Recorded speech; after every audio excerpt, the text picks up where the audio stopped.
പ്രിയ സഹോദരരെ, കർത്താവായ യേശുക്രിസ്തുവിൻ്റെ രണ്ടാം വരവെന്ന ചാനലിലേക്ക് നിങ്ങൾക്കെല്ലാവർക്കും ഒരിക്കൽ കൂടി സ്വാഗതം പറയുവാൻ സർവശക്തനായ യേശു രാജാവ്, സർവശക്തനായ യേശു ക്രിസ്തു എളിയ ദാസനെ അനുവദിച്ചതിനെ ഓർത്ത് യേശു ക്രിസ്തുവിന് നന്ദിയും സ്തുതിയും സമർപ്പിക്കുന്നു. ആമേൻ. പ്രിയപ്പെട്ടവരെ, നമ്മൾ വളരെ വേദനാജനകമായ ചില വാർത്തകളിൽ കൂടെ കടന്നുപോവുകയാണ് ലോകം. ലണ്ടനിൽ വലിയ രീതിയിലുള്ള വംശ പ്രശ്നങ്ങൾ രൂപപ്പെട്ടിരിക്കുന്നു. വിദേശികളെ ആക്രമിക്കുന്നു.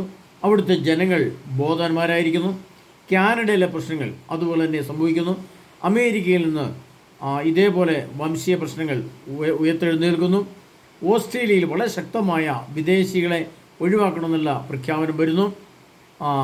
ഇപ്പോൾ ഇനി വലിയ രീതിയിൽ വരാത്തത് UAE, അതായത് ഗൾഫ് രാഷ്ട്രങ്ങളിലേക്കാണ് വലിയ പ്രശ്നം ഇപ്പോൾ വരാത്തത്. ബാക്കി യൂറോപ്യൻ രാഷ്ട്രങ്ങളിലെല്ലാം കർത്താവ് പറഞ്ഞൊരു വചനം പൂർത്തിയാവുകയാണ്. ജനം ജനത്തിനെതിരായും രാജ്യം രാജ്യത്തിനെതിരായും ഉണർന്നെഴുന്നേൽക്കും. ഹല്ലേലൂയ.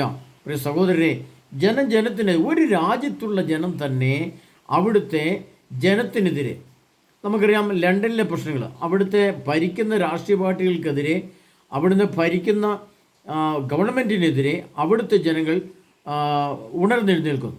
ആ ഉണരുക എന്ന് പറഞ്ഞാൽ എന്താണ് അർത്ഥം? ഒന്ന് ശക്തമായിട്ടൊന്ന് പ്രതിഷേധിക്കുക എന്നുള്ളതല്ല. അവർ സത്യത്തെ അന്വേഷിച്ച് തിരിച്ചറിയുന്നു. ഒരു ഗവൺമെൻറ് നടത്തിക്കൊണ്ട് പോകുന്ന സംവിധാനങ്ങളിലെ പിഴവുകളെ, അവിടുത്തെ പാളിച്ചകളെ ജനങ്ങൾ കണ്ടെത്തുന്നു. അങ്ങനെ ജനങ്ങൾ കണ്ടെത്തി അതിൻ്റെ നീതിബോധത്തെ അവർ വിവേചിക്കുന്നു. വോട്ട് കൊടുത്ത് അധികാരത്തിൽ കയറ്റുന്ന ജനങ്ങൾ തന്നെ സത്യവും നീതിയും വിവേചിക്കാൻ തുടങ്ങുമ്പോൾ അവിടെ ഒരു ശക്തമായ ജ്ഞാനവൽക്കരണം, ബോധവൽക്കരണം ജനങ്ങളിൽ സംഭവിക്കുന്നു. അവരത് മറ്റുള്ള ജനങ്ങൾക്ക് പകർന്നു കൊടുക്കുന്നു. അങ്ങനെ വിദേശീയരായിട്ട് വരുന്ന എല്ലാവരും നമ്മുടെ ശത്രുക്കളായി മാറുന്നു. അവർക്ക് കൊടുക്കുന്ന സംരക്ഷണം പോലും സ്വന്തം രാജ്യത്തെ ജനങ്ങൾക്ക് കൊടുക്കുന്നില്ല എന്നും അതൊക്കെ ബോധപ്പെട്ട് മനസ്സിലാക്കി അവർ പറയുകയാണ്, ഈ വിദേശികളെ ഒഴിവാക്കുക. അങ്ങനെ വലിയ ശക്തമായ പ്രക്ഷോഭങ്ങൾ നമ്മൾ കാണുകയാണ്. കാനഡയിലും ജോലി സ്ഥിരതയോ സംവിധാനങ്ങളോ ഇല്ല. അവിടുത്തെ ജനങ്ങൾ വിദേശികളായിട്ടുള്ളവർക്ക് തിരിയുന്നു. അമേരിക്കൻ സംഭവം നമ്മൾ കാണുന്നു. ഓസ്ട്രേലിയ വലിയ വിപ്ലവം നടക്കുന്നതായിട്ട് നമ്മൾ കാണുകയുണ്ടായി. ഇതിങ്ങനെ ലോകത്തിൻ്റെ എല്ലാ ഭാഗങ്ങളിലേക്കും ചിതറി എല്ലാം ജനം മനസ്സിലാക്കുന്നു, പഠിക്കുന്നു. അപ്പോൾ അതിൽ നമുക്ക് മനസ്സിലാക്കാവുന്ന ഒരു കാര്യം, ദൈവം പറഞ്ഞ ആ വചനം, ജനം ജനത്തിനെതിരായും രാജ്യം രാജ്യത്തിനെതിരായും ഉണർന്നെഴുന്നേൽക്കും, ബോധവൽക്കരിക്കപ്പെടും, ജ്ഞാനം കൊണ്ട് നിറയും എന്ന വചനം ഇവിടെ അന്വർത്ഥമാവുകയാണ്, സംഭവിക്കുകയാണ്. ഇതെല്ലാം എന്തിൻ്റെ സൂചനയാണ്? എന്തിൻ്റെ ഈറ്റുനോവാണ്? എന്താണ് ഇനി അടുത്തതായി സംഭവിക്കാൻ പോകുന്നത് എന്ന് നമ്മൾ മനസ്സിലാക്കുമ്പോൾ, പ്രിയപ്പെട്ടവരെ, നമ്മൾ വീണ്ടും സക്രിയ പ്രവാചകന്റെ പുസ്തകം 12-ാം അധ്യായം അതിൻ്റെ 3-ാം തിരുവചനത്തിലേക്ക് വന്ന് നമ്മൾ ചില കാര്യങ്ങളെ നമ്മളൊന്ന് വ്യക്തമായിട്ട് മനസ്സിലാക്കേണ്ടതുണ്ട്. അതിനകത്ത് ഏറ്റവും പ്രധാനപ്പെട്ടതായി എൻ്റെ ഹൃദയത്തിൽ പരിശുദ്ധാത്മ തോന്നിച്ച ഒരു 3-4 കാര്യം ഞങ്ങൾ എടുത്തു പറയാൻ ആഗ്രഹിക്കുകയാണ്. അത് ജെറുസലേമിന് വാഗ്ദാനം എന്ന വചനമാണ്. സക്രിയ 12 അവിടെ 3-ാം തിരുവചനത്തിൽ കർത്താവ്, അന്ന് ഞാൻ ജെറുസലേമിനെ, അന്ന് 1 അതിൻ്റെ താഴെ 4-ാം അധ്യായം, അന്ന് ഞാൻ കുതിരകൾക്ക് പരിഭ്രാന്തിയും. അതിനുശേഷം വീണ്ടും താഴ്ത്ത് വരുമ്പോൾ 6-ാം വചനം, അന്ന് ഞാൻ യൂദായുടെ കുലങ്ങളെ വിറകിന് നടുവിലിരിക്കുന്ന ജ്വലിക്കുന്ന കനൽ പോലെയാക്കും. വീണ്ടും അവിടെ നിന്ന് ഇങ്ങോട്ട് വന്നിട്ട് എവിടെയാണ്? 8-ാം വചനം, അന്ന് ജെറുസലേം നിവാസികളെ പരിച കൊണ്ട് നിറയ്ക്കും. വീണ്ടും 9-ാം വചനം, അന്ന് ഞാൻ ജെറുസലേമിനെതിരെ വരുന്ന സകല ശത്രുക്കളെയും നശിപ്പിക്കും. വീണ്ടും 11-ാം വചനം, അന്ന് റഹദിമിനെ പ്രതി മെഗിദോ സമതലത്തിലുണ്ടായ വിലാപം പോലെ. അപ്പോൾ എത്രയായി? 6 പ്രാവശ്യം, 7 പ്രാവശ്യത്തോളം അന്ന് അന്ന് അന്ന് എന്ന് പറഞ്ഞുകൊണ്ട് സർവശക്തനായ പിതാവായ ദൈവം 3000 വർഷങ്ങൾക്ക് മുമ്പ് എഴുതി വെച്ച ആ വചനം ഇന്ന് മനുഷ്യൻ കണ്ണുകൊണ്ട് കാണുകയാണ്. അന്ന് എന്ന് 3000 വർഷം എഴുതി വെച്ചെങ്കിൽ അത് ഇന്ന് എന്ന് നാം തിരുത്തി വായിക്കണം. ഇന്ന് എന്ന് നാം ബോധവൽക്കരിക്കപ്പെട്ട് വായിക്കണം. ഇന്ന് എന്ന് പറയുമ്പോൾ ഈ കാലഘട്ടത്തെ കൂടി, ഇന്ന് ദിവസത്തെ മാത്രമല്ല, ഈ 2025 ശേഷമുള്ള കാലഘട്ടങ്ങളെ, പ്രത്യേകിച്ചും 2000 ആണ്ടിന് ശേഷമുള്ള കാലഘട്ടങ്ങളെ, പ്രത്യേകിച്ചും 2025 മുതലുള്ള കാലഘട്ടങ്ങളെ അതായത് ഇനിയുള്ള മുന്നോട്ടുള്ള വർഷങ്ങളെ ഒരു വർഷത്തെ അന്ന് എന്ന് പറഞ്ഞാലും തെറ്റില്ല. അന്ന് എന്ന് ദിവസത്തെയാണ് ഉദ്ദേശിക്കുന്നതെങ്കിലും ഈ ഒരു പശ്ചാത്തലം നിറഞ്ഞ കാലഘട്ടത്തെ അന്ന് എന്നാണ് 3000 വർഷങ്ങൾക്ക് മുമ്പ് പിതാവായ ദൈവം തൻ്റെ പ്രവാചകന്മാർക്ക് എഴുതി വെച്ചത്. ഇനി ഇവിടെ ഞാൻ വേറൊരു കാര്യം എടുത്തു പറയാൻ വേണ്ടിയിട്ടാണ് ഞാനിപ്പോൾ ഈ അന്ന് എന്നുള്ള പ്രയോഗത്തെ നിങ്ങൾക്ക് എടുത്തു തന്നത്. പ്രിയപ്പെട്ടവരെ, ഇവിടെ നമ്മൾ സത്യം മനസ്സിലാക്കണം. ജെറുസലേം എന്ന ഈ പ്രദേശം പഴയ നിയമ ഗ്രന്ഥങ്ങളിലെല്ലാം ജെറുസലേമിൻ്റെ ഏറ്റവും വലിയ പ്രാധാന്യവും ജെറുസലേമിനെ കുറിച്ചുള്ള ലോകത്തിൻ്റെ കാഴ്ചപ്പാടും ഇസ്രായേൽ ജനത്തിൻ്റെ കാഴ്ചപ്പാടും എല്ലാം നമ്മൾ വായിച്ചിട്ടുള്ളത് നമുക്കറിയാവുന്നതാണ്. അപ്പോൾ ഇന്ന് ഈ ഇസ്രായേൽ ജനത്തെ സംബന്ധിച്ചിടത്തോളം ജെറുസലേം അവന് വളരെ പ്രാധാന്യമുള്ളതാണെന്ന് നമ്മൾ മനസ്സിലാക്കുമ്പോൾ അവിടെ ഒരു സംവിധാനം അവർക്ക് പെട്ടെന്നൊരു ജെറുസലേം ദേവാലയം പണിയാനോ അവിടെ വലിയ പ്രാർത്ഥനയ്ക്കായിട്ട് ഇരിക്കാനോ ഒന്നും പറ്റാത്ത പശ്ചാത്തലമുണ്ട്. ആ പശ്ചാത്തലത്തിൽ നിന്നുകൊണ്ട് അവരവിടെ ജെറുസലേം ദേവാലയം പണിയുവാനുള്ള പദ്ധതികൾ ആവിഷ്കരിച്ച് മുന്നോട്ട് പോകുമ്പോൾ കർത്താവ് പറയുകയാണ്, ഇന്നത്തെ അവസ്ഥയെക്കുറിച്ചാണ് പറയുന്നത്. ഇന്ന് നമുക്കറിയാം ഐക്യരാഷ്ട്രസഭയിലോ ഐക്യരാഷ്ട്രസഭയിൽ എന്താണ് തീരുമാനിച്ചിരിക്കുന്നത്? പാലസ്തീൻ എന്ന രാഷ്ട്രം സ്വതന്ത്ര രാഷ്ട്രമാണ്, അവർക്കൊരു പരമാധികാരം കൊടുക്കണം എന്ന് പറഞ്ഞുകൊണ്ട് നിയമങ്ങൾ പാസ്സാകുന്നതൊക്കെ നമ്മൾ കാണുന്നുണ്ട്, വാർത്തകൾ കേൾക്കുന്നുണ്ട്. അപ്പോൾ ഇവിടെ നമ്മളൊരു സത്യം മനസ്സിലാക്കേണ്ടത്, ഈ അങ്ങനെയുള്ള കുറേയേറെ ആളുകൾ അല്ലെങ്കിൽ ഐക്യരാഷ്ട്രസഭ മുഴുവനും അവർക്ക് പൂർണ്ണമായിട്ട് രാഷ്ട്രമായിട്ട് കൊടുക്കണമെന്നൊക്കെ പറഞ്ഞ് അംഗീകരിച്ചാൽ പോലും അവിടെ ഒരു സംഭവം നടക്കുന്നത് നമ്മൾ കാണുന്നുണ്ടാവും. ഭൂമിയിലെ എല്ലാ ജനങ്ങളും ഈ ഇസ്രായേലിനെതിരെ അണിനിരക്കും എന്ന് വിശുദ്ധ ഗ്രന്ഥം എഴുതി വെച്ചിട്ടുണ്ട്. അത് നമ്മൾ വായിക്കുമ്പോൾ ഇങ്ങനെ തന്നെ വായിക്കണം. ജെറുസലേം സക്രാപനോസം 12-ാം അധ്യായം 3-ാം തിരുവചനം വായിച്ച ശേഷം, അന്ന് ഞാൻ ജെറുസലേമിനെ ഭാരമേറിയ കല്ലാക്കും, അത് പൊക്കുന്നവർക്ക് കഠിനമായ മുറിവേൽക്കും എന്ന് പറഞ്ഞ ശേഷം ഭൂമിയിലെ എല്ലാ ജനങ്ങളും അതിനെതിരെ ഒത്തുചേരും. അതാണ് ഇന്ന് സംഭവിക്കുന്നത്. ഇന്ന് ഐക്യരാഷ്ട്രസഭ ആഗോളമായിട്ട് പ്രഖ്യാപിക്കുന്നു, പാലസ്തീന് സ്വന്തം രാഷ്ട്രം വേണം. ജനങ്ങൾ മുഴുവൻ സപ്പോർട്ട് ചെയ്യുന്നു. ലോകത്തിലെ ഒരുപാട് ജനങ്ങൾ അല്ലെങ്കിൽ ഒരുപാട് ഭരണകൂടങ്ങൾ, ഒരുപാട് രാജ്യങ്ങൾ, ഒരുപാട് വിഭാഗം ജനങ്ങൾ എല്ലാം പറയണം പാലസ്തീൻ എന്ന രാഷ്ട്രം വേണം, അവർക്ക് സപ്പോർട്ട്. അപ്പോൾ ഈ അന്ന് എന്ന് എഴുതി വെച്ചിരിക്കുന്നത് ഇന്നാണ്, ഈ കാലഘട്ടത്തിലാണ്. അപ്പോൾ അർത്ഥം പറയുകയാണ്, അന്ന് എന്ത് സംഭവിക്കും? ഭൂമിയിലെ എല്ലാ ജനങ്ങളും അതിനെതിരെ ഒത്തുചേരും. ഇസ്രായേലിനെതിരെ എല്ലാ ജനങ്ങളും ഒത്തുചേർന്നുകൊണ്ടേയിരിക്കുകയാണ്. ഒരുപാട് രാഷ്ട്രങ്ങൾ മുന്നോട്ട് വരുന്നു. ഇനിയും കുറേയേറെ രാഷ്ട്രങ്ങൾ മുന്നോട്ട് വന്ന് ഇസ്രായേലിനെതിരെ വരും. അപ്പോൾ ലാസ്റ്റ് എന്ത് സംഭവിക്കും? എല്ലാ ജനങ്ങളും, എല്ലാ ജനവിഭാഗങ്ങളും, ക്രിസ്ത്യൻ ജനങ്ങൾ, മുസ്ലിം ജനങ്ങൾ, ഹൈന്ദവ സഹോദരങ്ങൾ, ലോകത്തുള്ള ജനങ്ങൾ, സിഖുകാർ, അങ്ങനെയുള്ള എല്ലാ ജനങ്ങളും ഇസ്രായേലിനെതിരെ ഒത്തുചേരുകയും ഇസ്രായേലിനെ ഒറ്റപ്പെടുത്തുകയും ചെയ്യും. ഇന്ന് ഇസ്രായേൽക്കാർക്ക് എത്രയോ രാഷ്ട്രങ്ങൾ സപ്പോർട്ടുകളുണ്ട്. ഒരുപാട് രാഷ്ട്രങ്ങൾ ഇസ്രായേലിനെ ചേർത്ത് പിടിക്കുകയും അമേരിക്ക പോലുള്ള രാഷ്ട്രങ്ങൾ ഒരുമിച്ച് മുന്നോട്ട് പോവുകയും ചെയ്യുന്നുണ്ട്. എന്നാൽ 2027 കാലഘട്ടം വരുമ്പോൾ ഒരു മനുഷ്യനും, ഒരു വ്യക്തിയും, ഒരു സമൂഹവും, ഒരു രാഷ്ട്രവും, ഒരു ജനവിഭാഗവും ഇസ്രായേലിന് പിന്തുണ പ്രഖ്യാപിക്കില്ല. ഇസ്രായേൽ പൂർണ്ണമായിട്ടും ഒറ്റപ്പെടും.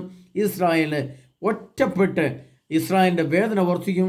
ഇസ്രായേലിൻ്റെ കുറേ മുറിവുകൾ വലുതാകും. ഇസ്രായേലിൻ്റെ ക്ഷതങ്ങൾ വളർന്നുകൊണ്ടേയിരിക്കും. അങ്ങനെ മുന്നോട്ട് പോകും. എന്തിനു വേണ്ടി ഇസ്രായേൽക്കാർ വേദന സഹിക്കണം? എന്തിനു വേണ്ടി ഇസ്രായേൽക്കാർ ഒറ്റപ്പെടണം? എന്തിനു വേണ്ടിയിട്ടാണ് സർവശക്തനായ ദൈവം ഇങ്ങനൊരു പദ്ധതി ഒരുക്കിയിരിക്കുന്നത്? ആ പദ്ധതിയെക്കുറിച്ച് കർത്താവ് ഒരുക്കി വെച്ചിരിക്കുന്നത് 2 രീതിയിൽ, ഒരു പ്രത്യേക രീതിയിൽ കർത്താവ് എഴുതി വെച്ചിരിക്കുന്ന വചനത്തെ നമുക്ക് നോക്കാം. ഇസ്രായേലിനെതിരെ വരുന്ന ജനതകളെ അവരെങ്ങനെ ചെയ്യുമെന്ന് അറിയാമോ? അവർ ചുറ്റുമുള്ള ജനതകളെ മുഴുവൻ സംഹരിക്കും. ജെറുസലേമിൽ അപ്പോഴും നിവാസികളുണ്ടായിരിക്കും. ദാവീദ് വംശത്തിൻ്റെയും ജെറുസലേം നിവാസികളുടെയും മഹത്വം യൂദായുടെ മേൽ ഉയരാതിരിക്കേണ്ടതിന് കർത്താവ് ആദ്യം യൂദായുടെ നഗരങ്ങൾക്ക് വിജയം നൽകും. അന്ന് ജെറുസലേം നിവാസികളെ പരിച കൊണ്ട് മറയ്ക്കും. ഈ പരിച കൊണ്ട് മറയ്ക്കാതെ പ്രിയപ്പെട്ട ഇന്നത് മറച്ചു കഴിഞ്ഞു.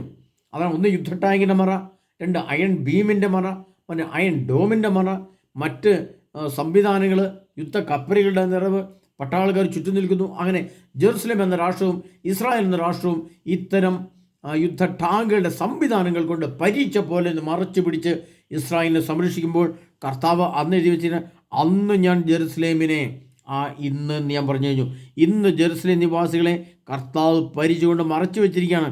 അന്ന് ഞാൻ ജെറുസലേമിനെതിരെ വരുന്ന സകല ശത്രുക്കളെയും നശിപ്പിക്കും. പ്രിയപ്പെട്ടവരെ, ഇവിടെ കർത്താവ് പിതാവായ ദൈവമാണ് ഇത് എഴുതി വെച്ചിരിക്കുന്നത്. അന്ന് യേശുക്രിസ്തു പോലും ഭൂമിയിൽ മനുഷ്യരൂപം പ്രാപിച്ച് ജന്മം കൊണ്ടിട്ടില്ല. സ്വർഗം അതേപടി പിതാവായ ദൈവം തൻ്റെ പ്രവാചകന്മാർക്ക് എഴുതി വെക്കാൻ വേണ്ടി പറഞ്ഞു കൊടുത്ത വചനമാണ്, അന്ന് ഞാൻ ജെറുസലേമിനെതിരെ വരുന്ന സകല ശത്രുക്കളെ നശിപ്പിക്കും.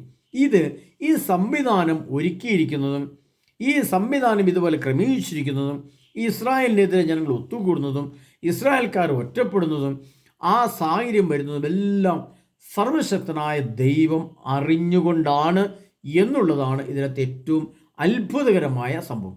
എന്തുകൊണ്ടാണ് ഇപ്പോൾ ബെഞ്ചമിൻ നെതന്യാഹു ഒരു ധീര യോദ്ധാവിനെ പോലെ ഈ ലോകത്തെ ഒരു രാഷ്ട്രവും ഇസ്രായേലിനെ പേടിപ്പിച്ചാലും ബെഞ്ചമിൻ നെതന്യാഹു പേടിക്കാൻ നിൽക്കുന്നു? ഒരു രാഷ്ട്രത്തെയും അവർ പ്രത്യേകിച്ച് പേടിക്കാനോ വിധേയപ്പെടാനോ അവർ നിൽക്കുന്നില്ല. അവർ ചങ്കുറപ്പോടെ തലയുയർത്തിപ്പിടിച്ച് എന്തുകൊണ്ട് നിൽക്കുന്നു എന്ന ചോദ്യത്തിൻ്റെ ഒരേ ഉത്തരം കർത്താവ് സക്രിയ പ്രവചന പുസ്തകത്തിൽ എഴുതി വെച്ച വചനമാണ്. അത് കർത്താവ് അവരുടെ ഹീബ്രു മൂലമുണ്ട്. ഈ നമ്മുടെ കയ്യിലുള്ള വിശുദ്ധ ഗ്രന്ഥത്തിൻ്റെ മലയാള പരിഭാഷയുടെ അവർ ഹീബ്രു മൂലം, ഒറിജിനൽ ഹീബ്രു മൂലം ഉണ്ട്. അതെടുത്തു വെച്ച് വായിക്കുമ്പോൾ കർത്താവ് അവരുടെ വായിക്കുന്ന ആ വചനത്തിൽ കൂടെ ദൈവത്തിൻ്റെ ആത്മാവ് അവരോട് സംസാരിക്കും. അവരുടെ ആത്മാവ് അവരോട് സംസാരിക്കും, നിങ്ങൾ ഭയപ്പെടേണ്ട, നിങ്ങളെ ഞാൻ നോക്കിക്കൊള്ളും, നിങ്ങളെ ഞാൻ ശ്രദ്ധിച്ചുകൊള്ളും, നിങ്ങൾക്കെതിരെ വരുന്നവരെ ഞാൻ സംഭവിക്കും. അതാ കർത്താവ്, അന്ന് ഞാൻ ജെറുസലേമിനെ പരിചയം കൊണ്ട് മറയ്ക്കും, അന്ന് ഞാൻ ജെറുസലേമിനെതിരെ വരുന്ന സകല ശത്രുക്കളെ നശിപ്പിക്കും. അന്ന് ഞാൻ ജെറുസലേം എന്ന് പറഞ്ഞ ഞാൻ തന്നെ എന്ന ആ സ്വർഗീയ അപ്പൻ, ആ സ്വർഗീയ പിതാവ്, ഈ പ്രപഞ്ചത്തെ സൃഷ്ടിച്ച സർവശക്തനായ ദൈവം തന്നെ പറയണം, ഞാൻ നോക്കിക്കൊള്ളും, നിനക്കെതിരെ വരുന്ന ശത്രുക്കളെ ഞാൻ സംഭവിക്കും. അത് പറഞ്ഞുകൊണ്ട് കർത്താവ് ഈ ജനത്തെ ഒരുക്കിയെടുക്കുന്നതിൻ്റെ എല്ലാത്തിൻ്റെ ഉദ്ദേശവും ലക്ഷ്യമെന്ന് പറയുന്നത് രണ്ടുദ്ദേശമാണ്. ഒന്ന്, ഒരു സ്വർഗീയ മഹത്വം, ഒരു സ്വർഗീയ രാജ്യം, ഒരു സ്വർഗരാജ്യം, ഒരു നിത്യജീവൻ വസിക്കുന്ന ഈ പ്രപഞ്ചത്തെ നശിപ്പിച്ച് മാറ്റി ഇല്ലായ്മ ചെയ്ത് യഥാർത്ഥ സ്വർഗീയ മഹത്വത്തിലേക്ക് മനുഷ്യ മക്കളെ കൊണ്ടുപോയി മരിച്ചവർ ഉയർപ്പിച്ച് നിത്യജീവൻ കൊടുത്ത് ഒരു നിത്യത കൊടുക്കാൻ. രണ്ട്, എന്നേക്കുമായിട്ട് ഇത്തരം പൈശാചി ശക്തികളെ, തിന്മകളെ, അത് പ്രവർത്തിക്കുന്നവരെ എന്നേക്കുമായിട്ട് ഈ ഭൂമിയിൽ നിന്നും ഇല്ലായ്മ ചെയ്യുന്നതിന് വേണ്ടിയിട്ട്. ഇങ്ങനെ ചില കാരണങ്ങൾ ഉണ്ടെങ്കിലേ ഈ ശത്രുക്കളെല്ലാം അടുത്തു വരികയുള്ളൂ. അങ്ങനെ വന്നാലേ കർത്താവിന് ഒരുമിച്ച് ചേർത്ത് അവരെ നശിപ്പിക്കാൻ പറ്റുകയുള്ളൂ. അതുകൊണ്ടാണ് സർവശക്തനായ ദൈവത്തിൻ്റെ മഹത്വം ഇസ്രായേൽക്കാർക്ക് അറിയാവുന്നതുകൊണ്ടും ഈ ഹീബ്രു മൂലം വായിച്ച് അതിൻ്റെ അർത്ഥങ്ങൾ അവർ ഗ്രഹിക്കുന്നതുകൊണ്ടുമാണ് അവർ ഒരു രാഷ്ട്രത്തെയും ഭയപ്പെടുന്നില്ല. ഇനി ഈ ലോകത്തെ മുഴുവൻ ജനങ്ങളും ഇസ്രായേലിനെതിരെ വരും. അതും പറയുന്നുണ്ട്, എസെക്കിയേൽ പറഞ്ഞ പുസ്തകം എസെക്കിയേൽ 38:50, അന്ന് ഞാൻ യെരുസലേമിനെതിരെ ആകാശത്തെ മറയ്ക്കുന്ന മേഘത്തെ പോലെ സൈന്യത്തെ അയക്കുമെന്ന് കർത്താവ് പറഞ്ഞു. ആകാശത്തെ മറയ്ക്കുന്ന മേഘം എന്തുമാത്രമുണ്ടോ, ഒരു സൂര്യപ്രകാശത്തെ മേഘം മറയ്ക്കണമെങ്കിൽ എന്തുമാത്രം മേഘം വേണം, അതുപോലെ ആകാശത്തെ മറയ്ക്കുന്ന മേഘത്തെ പോലെ ലോകരാഷ്ട്രങ്ങളുടെ, അനേകം രാഷ്ട്രങ്ങളുടെ ഹെലികോപ്റ്ററുകളും മിസൈലുകളും ഇസ്രായേലിനെതിരെ കടന്നു വരുമ്പോഴും കർത്താവ് പറഞ്ഞൊരു വചനമുണ്ട്, അന്ന് വന്നാലും ഞാൻ അവരെ സംഹരിക്കും. അതുകൊണ്ട് കർത്താവ് പറഞ്ഞിരിക്കുന്നത്, അന്ന് ഞാൻ ജെറുസലേമിനെതിരെ വരുന്ന സകല ശത്രുക്കളെ നശിപ്പിക്കും. ഇത് ഇസ്രായേൽക്കാർക്ക് അറിയാവുന്നത് കൊണ്ട് അവർക്കൊരു ഭയമേയില്ല. കാരണം അവർക്കറിയാം, മരിച്ചാൽ ഒരു നിത്യജീവൻ അവർക്ക് പിതാവ് ദൈവം ഒരുക്കിയിട്ടുണ്ട്. ആ കാര്യത്തിൽ അവർക്ക് ഭയമില്ല. പിന്നെ ദൈവം പറഞ്ഞതനുസരിച്ചാണ് ഇവർ മുന്നോട്ട് പോകുന്നത്. അല്ലാതെ മാനുഷിക ഭാഷയിലോ മാനുഷിക അഡ്വൈസിങ്ങോ ഒന്നും അവർക്ക് ആവശ്യമില്ല. വിശുദ്ധ ഗ്രന്ഥത്തിൽ എഴുതപ്പെട്ട വചനത്തിൻ്റെ അർത്ഥങ്ങൾ അവർക്ക് വ്യക്തമായിട്ടറിയാം. അതുകൊണ്ട് തന്നെ അവർക്ക് ഭയമില്ല. അതുകൊണ്ട് തന്നെ ദൈവം പറയുന്നത് പോലെയാണ് അവർ മുന്നോട്ട് നീങ്ങുന്നത്. ഈ ദൈവം പറയുന്നത് പോലെ, ഈ വചനത്തിൽ എഴുതി വെച്ചിരിക്കുന്ന പോലെ അവർ മുന്നോട്ട് പോയാൽ അവർക്ക് പിന്നെ ആരെ പേടിക്കാനുള്ളത്? ദൈവത്തെയല്ലേ പേടിക്കേണ്ടതുള്ളൂ. അത് ദൈവത്തെ പേടിക്കാൻ ദൈവം പറഞ്ഞ പോലെ ഇങ്ങോട്ട് കേട്ടാൽ കറക്റ്റ് കാര്യങ്ങൾ മുന്നോട്ട് പോകും. പ്രിയപ്പെട്ടവരെ, ഞാൻ വേറെ കാര്യം കൂടി ചോദിക്കുകയാണ്. ഇത്രയൊക്കെ പ്രശ്നങ്ങൾ സംഭവിക്കുന്നുണ്ട്, എന്നിട്ട് എന്തുകൊണ്ട് ജെറുസലേമിലിരിക്കുന്ന അൽ അക്സ ആ പള്ളി എന്തുകൊണ്ട് അവർ അടിച്ചുടയ്ക്കുന്നില്ല, അല്ലെങ്കിൽ എടുത്തു മാറ്റുന്നില്ല, അല്ലെങ്കിൽ അവരതിൽ കൈവയ്ക്കുന്നില്ല, അല്ലെങ്കിൽ അതിനെ നശിപ്പിക്കുന്നില്ല, അല്ലെങ്കിൽ അത് പെട്ടെന്ന് മാറ്റിയിട്ട് ഒരു ജെറുസലേം ദേവാലയം പണിയുന്നില്ല? എന്തുകൊണ്ടാണ് അവരെ ചെയ്യാതിരിക്കുന്നത്? അതാണ് അതിൻ്റെ ഉത്തരമാണിത്. അന്ന് ഞാൻ ജെറുസലേമിനെ ഭാരമേറിയ കല്ലാക്കും, അത് പൊക്കുന്നവർക്ക് കഠിനമായ മുറിവേൽക്കും, ഭൂമിയിലെ എല്ലാ ജനങ്ങളും അതിനെതിരെ ഒത്തുചേരും. കർത്താവ് അരുളി ചെയ്യുന്നു, അന്ന് ഞാൻ കുതിരകൾക്ക് പരിഭ്രാന്തിയും കുതിരക്കാരന്മാർക്ക് ഭ്രാന്തും വരുത്തും. പ്രിയപ്പെട്ടവരെ, ഈ ജെറുസലേം ദേവാലയത്തിൻ്റെ പണി ആരംഭിക്കുന്നത് 2027 കാലഘട്ടത്തിലാണ്. ആ 27 തുടക്കത്തിൽ ഈ ജെറുസലേം ദേവാലയത്തിൻ്റെ പണി ഉണ്ടാകുന്നത് ദൈവം പറഞ്ഞൊരു ഡേറ്റ് ഉണ്ട്. ആ ഡേറ്റ് ആവാതെ ഇവരിത് ചെയ്യില്ല. ആ ഡേറ്റ് ആയി കഴിയുമ്പോൾ കർത്താവിൻ്റെ ആത്മാവ് അവരോട് സംസാരിക്കും, ഇത് ഇന്ന പോലെ അങ്ങ് ചെയ്തോ എന്ന് പറഞ്ഞാൽ അതുപോലെ അവരങ്ങ് ചെയ്യും. പിന്നെ ചെയ്യുന്ന കർത്താവാണ്, ദൈവമാണ് അവർ നയിക്കുന്നത്, ദൈവമാണ് യുദ്ധം നയിക്കുന്നത്, ദൈവമാണ് കാര്യങ്ങൾ നടത്തുന്നത്, ദൈവമാണ് പിന്നെ കാര്യങ്ങൾ മുന്നോട്ട് കൊണ്ടുപോകുന്നത്. പിന്നെ ഇവർക്ക് സ്റ്റിയറിംഗ് പിടിച്ചാൽ മതി, വണ്ടി മുന്നേ പോയിക്കൊള്ളും. അത് മുന്നോട്ട് പോകുന്നത് പിതാവായ ദൈവം കൊണ്ടുകൊള്ളും. അന്ന് യേശു ജനിക്കാഞ്ഞുകൊണ്ട് പിതാവായ ദൈവമായിരുന്നെങ്കിൽ ഇന്ന് യേശു ക്രിസ്തു ഭൂമിയിലുള്ളതുകൊണ്ട് യേശു ക്രിസ്തുവാണ് ഈ കാര്യങ്ങളെല്ലാം മുന്നോട്ട് കൊണ്ടുപോകുന്നത്. അതുകൊണ്ടാണ് വെളിപാടിൻ്റെ പുസ്തകം 6-ാം അധ്യായം 1-ാം തിരുവചനത്തിൽ അജയ്യനായ ഒരു യേശു ക്രിസ്തു, അവൻ കുതിരപ്പുറത്ത് അജയ്യനായിട്ട് വരുന്നു. അവൻ്റെ ശിരസിലൊരു കിരീടമുണ്ട്. അവൻ കയ്യിൽ അമ്പും വില്ലുമായി അവനിങ്ങനെ ജൈത്രയാത്ര തുടങ്ങിയിരിക്കുന്നുവെന്ന് പറഞ്ഞുകൊണ്ട് 1-ാം മുദ്ര പൊട്ടുന്നതിനെ പറ്റി വെളിപാടിൽ എഴുതിയിരിക്കുന്നത് ഈ ഇസ്രായേൽക്കാരുടെ അജയ്യമായ മുന്നോട്ടുള്ള നീക്കമാണ്. അവർക്ക് ആരും ഭയപ്പെടേണ്ട ആവശ്യമില്ല, അവരാരും ഭയപ്പെടുകയില്ല, അവരെ ആരും ഭയപ്പെടുത്തി വിജയിക്കാമെന്ന് വിചാരിക്കുകയും വേണ്ട. കാരണം അത്ര ശക്തമാണ് സർവശക്തനായ ദൈവം യാഹ്വേ. ഇന്നത്തെ കാലത്ത് യോശുവ, അല്ലെങ്കിൽ യേശു, ആ പിതാവായ ദൈവവും പുത്രനായ ദൈവവും പരിശുദ്ധാത്മാവാകുന്ന ദൈവവും കൂടി ത്രിത്വൈക ദൈവമാണ് അവരെ നയിക്കുന്നതെങ്കിൽ അവർക്ക് ലോകത്ത് ആരെയും ഭയപ്പെടാനില്ല. അതുകൊണ്ട് പ്രിയ സഹോദരങ്ങളെ, അന്ന് ഞാൻ ഭൂമിയിലെ എല്ലാ ജനങ്ങളും അതിനെതിരെ ഒത്തുചേരും കർത്താവ് അരുളി ചെയ്യുന്നു. കർത്താവ് തന്നെ ഈ സകല ജനങ്ങളും ഇന്ന് ഇസ്രായേലിൻ്റെ കൂടെ ആരൊക്കെ നിൽക്കുന്നു, ഏതൊക്കെ രാഷ്ട്രങ്ങൾ നിൽക്കുന്നു, ഏതൊക്കെ വിഭാഗങ്ങൾ നിൽക്കുന്നു, ഏതൊക്കെ ജാതി മതങ്ങൾ നിൽക്കുന്നു, അതെല്ലാം അവരെ ഉപേക്ഷിച്ച് അവർ ഒറ്റയ്ക്ക് വിടും. കാരണം അവരെ സപ്പോർട്ട് ചെയ്യുന്നവർക്ക് പിന്നീട് അത് യുദ്ധത്തിൻ്റെ മറ്റു മേഖലയിലേക്ക് കടന്നു പോകേണ്ടി വരും. അതുകൊണ്ട് അവർ അതെല്ലാം അങ്ങനെയാണെങ്കിൽ ഞങ്ങൾ നിങ്ങളുമായിട്ടുള്ള ബന്ധം ഉപേക്ഷിക്കുമെന്ന് പറഞ്ഞുകൊണ്ട് ഉപേക്ഷിക്കും. പക്ഷേ സർവശക്തനായ ദൈവം അവരെ ഭരിക്കും, നയിക്കും, നിയന്ത്രിക്കും, മുന്നോട്ട് കൊണ്ടുപോകും. പ്രിയ സഹോദരങ്ങളെ, നമ്മൾ ഇപ്പോൾ കാണുന്ന രംഗമാണ് ഇപ്പോൾ എല്ലാം സംഭവിക്കുകയാണ്. ദൈവം എഴുതി വെച്ച വചനങ്ങൾ, അന്ന് എന്ന് പറഞ്ഞുകൊണ്ട് എഴുതി വെച്ച വചനങ്ങൾ ഇന്ന് എന്ന് പറഞ്ഞുകൊണ്ട് നമ്മൾ വായിക്കുമ്പോഴേ നമുക്കത് മനസ്സിലാവുള്ളൂ. ഇന്ന് സക്കരാപുരോസം 12-ാം അധ്യായത്തിൽ അന്ന് എന്ന് എഴുതി വെച്ചിരിക്കുന്നത് മുഴുവൻ ഇന്ന് എന്ന് ചേർത്ത് നമ്മൾ വായിക്കണം. അപ്പോൾ നമുക്ക് മനസ്സിലാവും. ഇന്ന് ഞാൻ ജെറുസലേമിനെ പാരമ്പര്യ കല്ലാക്കും, ഇന്ന് ഞാൻ കുതിരകൾക്ക് പരിഭ്രാന്തി, അങ്ങനെ വായിച്ചു നോക്കി നിങ്ങൾ കറക്റ്റ് മനസ്സിലാവും. ഇന്ന് പറയുമ്പോൾ ഈ ഇന്ന ദിവസത്തെ അല്ല, ഈ കാലഘട്ടത്തെ ഓർത്തുകൊണ്ട് വായിക്കണം. അപ്പോഴാണ് ഇതിൻ്റെ അർത്ഥങ്ങൾ നമുക്ക് മനസ്സിലാവുന്നത്. പ്രിയപ്പെട്ടവരെ, ഇതിൻ്റെ എല്ലാം ഈ ഏറ്റുനോവിൻ്റെ ആരംഭം മാത്രം. ഇതെല്ലാം സംഭവിക്കുമ്പോൾ നിങ്ങളുടെ ശിരസ് ഉയർത്തി നിൽക്കുവാൻ, നിങ്ങളുടെ വിമോചനം സമീപിച്ചിരിക്കുന്നു എന്ന് തെസ്സലോനിക്കർത്തിലെ കർത്താവിനുണ്ട്. നമ്മുടെ വിമോചനം, നമ്മൾ ഈ ഭൂമിയിൽ നമ്മുടെ ശരീരം മരണത്തിന് വിധേയമായ ശരീരമാണ് ഈ ഭൂമിയിലുള്ളെങ്കിൽ, ഇതേ ശരീരം തന്നെ നമുക്ക് മരണമില്ലാത്തൊരു ശരീരമായി പുതിയതായിട്ട് എന്നേക്കും നിത്യ ആനന്ദത്തിൽ, നിത്യ സന്തോഷത്തിൽ, നിത്യമഹത്വത്തിൽ ജീവിക്കാനുള്ളൊരു അവസരം സർവശക്തനായ ദൈവം ഒരുക്കി വെച്ചിട്ടുണ്ട്. അതാണ് നിത്യതയുടെ തീരം, നിത്യജീവൻ, ഹെവൻ, അല്ലെങ്കിൽ സ്വർഗം, സ്വർഗരാജ്യം എന്നൊക്കെ പറയുന്നത്. അപ്പോൾ ഇതൊരു പാഴ്വാക്കായിട്ട് നമുക്ക് ഇപ്പോൾ തോന്നിയാലും ഈ സംഭവങ്ങളെല്ലാം പിന്നാലെ വരുമ്പോൾ നമുക്കിത് സത്യമായിരുന്നു അല്ലെങ്കിൽ സത്യമാണ് എന്നുള്ള യാഥാർത്ഥ്യം നമുക്ക് ബോധ്യമാകും.